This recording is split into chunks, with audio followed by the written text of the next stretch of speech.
साल 2025 नेपाल की सड़कों पर एक क्रांति हुई। और ये कोई ऐसी वैसी क्रांति नहीं थी, इसने पूरी दुनिया का ध्यान अपनी ओर खींच लिया। जानते हैं क्यों? क्योंकि इसे लीड कर रही थी देश की सबसे युवा पीढ़ी ZZ। आज हम इसी पूरी कहानी की परतें खोलेंगे। कहानी शुरू करने से पहले एक नंबर पर नजर डालते हैं। 19। ये सिर्फ एक आंकड़ा नहीं है, ये उन 19 जिंदगियों की संख्या है जो इस पूरे संघर्ष में खो गईं। ये हमें याद दिलाता है कि ये सिर्फ कोई राजनीतिक घटना नहीं थी, ये एक मानवीय त्रासदी भी थी।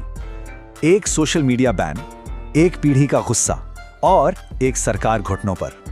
वाकई पूरी कहानी का सार इन 3 लाइनों में है। सोचिए, एक डिजिटल बैन, एक छोटा सा फैसला, उसने एक पूरी पीढ़ी के अंदर सालों से दबे गुस्से को ज्वालामुखी की तरह फोड़ दिया और इस आग ने देश की पूरी सत्ता को हिलाकर रख दिया।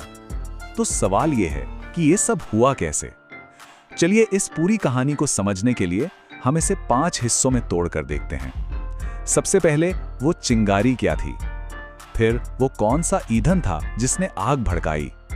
इसके बाद देखेंगे कि ये आग फैली कैसे, फिर जानेंगे इसका नतीजा क्या निकला और आखिर में इससे क्या सबक मिला।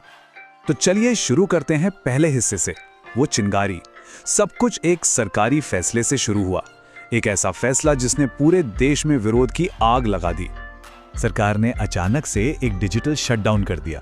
फेसबुक, व्हाट्सएप, इंस्टाग्राम, ट्विटर, ऐसे 26 बड़े सोशल मीडिया प्लेटफॉर्म्स तो एक झटके में बैन कर दिया गया। अब सोचिए, जेन जेड के लिए तो ये प्लेटफॉर्म सिर्फ ऐप नहीं है, ये उनकी दुनिया है। यहीं वो बात करते हैं, अपनी राय रखते हैं, कनेक्ट करते हैं। तो ये बैन उनके लिए ऐसा था मानो किसी ने उनकी दुनिया पर ही ताला लगा दिया हो। तो सवाल उठता है कि ये बैन लगा क्यों? देखिए, यहाँ 2 बिल्कुल अलग अलग कहानियां सामने आती हैं। एक तरफ सरकार का कहना था कि ये कंपनियां देश के नए आईटी नियमों का पालन नहीं कर रही थी, इसलिए बैन जरूरी था। लेकिन दूसरी तरफ देश के युवाओं का मानना कुछ और ही था। उनके लिए ये कोई टेक्निकल मामला नहीं था, ये उनकी आवाज दबाने की कोशिश थी, उनकी आजादी पर, इंफॉर्मेशन के फ्लो पर एक सीधा हमला। और बस यहीं से सरकार और नई पीढ़ी के बीच जो अविश्वास की खाई थी वो और भी ज्यादा गहरी हो गई। लेकिन जैसा हमने कहा, सोशल मीडिया बैन तो सिर्फ एक चिंगारी थी। असली आग तो उस ईंधन से भड़की जो सालों से इकट्ठा हो रहा था।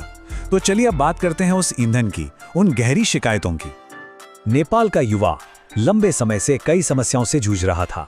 सिस्टम में हर तरफ फैला हुआ करप्शन, नौकरियों में टैलेंट की जगह भाई भतीजावाद, हद से ज्यादा बेरोजगारी और आसमान छूती महंगाई।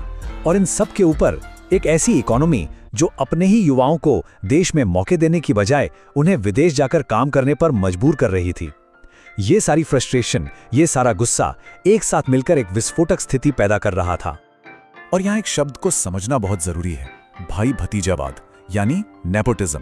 इसका सीधा सा मतलब है एक ऐसा सिस्टम जहां काबिलियत की कोई कदर नहीं, बस पहचान और रिश्तेदारी चलती है। अगर आपके रिश्तेदार या जानने वाले पावर में हैं तो आपको नौकरी मिल जाएगी, मौके मिल जाएंगे, और अगर नहीं तो आप चाहे कितने भी काबिल हों, आपके लिए दरवाजे बंद हैं। युवाओं के लिए यह सिस्टम उनके भविष्य पर ताला लगाने जैसा था। तो अब हमारे पास चिंगारी भी है और ईंधन भी। तो जब ये दोनों मिले तो क्या हुआ? आग भड़की। वो ऑनलाइन गुस्सा जब सड़कों पर उतराना, तो वो सिर्फ एक प्रोटेस्ट नहीं रहा, वो एक पूरी पीढ़ी का विद्रोह बन गया। और ये विद्रोह जंगल की आग की तरह फैला। शुरुआत हुई ऑनलाइन गुस्से से, फिर ये गुस्सा काठमांडू की सड़कों पर उतर आया, और फिर तो देखते ही देखते पोखरा, बीरगंज, बुटवल जैसे देश के बाकी बड़े शहरों में भी प्रदर्शन भड़क उठे। जल्द ही हालात और बिगड़ गए जब प्रदर्शनकारियों ने सरकारी इमारतों को घेरना शुरू कर दिया और झड़पें तेज हो गईं। अब सरकार की प्रतिक्रिया क्या थी? जाहिर है, सख्ती। प्रदर्शनकारियों को तितर बितर करने के लिए आंसू गैस के गोले दागे गए, पानी की तेज बौछारें की गईं, रबर की गोलियां तक चलाई गईं और सड़कों पर भारी संख्या में पुलिस और सेना की तैनाती कर दी गई। इस टकराव का नतीजा विनाशकारी था। देश में एक बहुत बड़ा पॉलिटिकल क्राइसिस यानी राजनीतिक संकट खड़ा हो गया। सड़कों पर उतरे नौजवानों का दबाव इतना ज्यादा था, इतना जबरदस्त था कि आखिरकार प्रधानमंत्री KP शर्मा ओली को इस्तीफा देना पड़ा।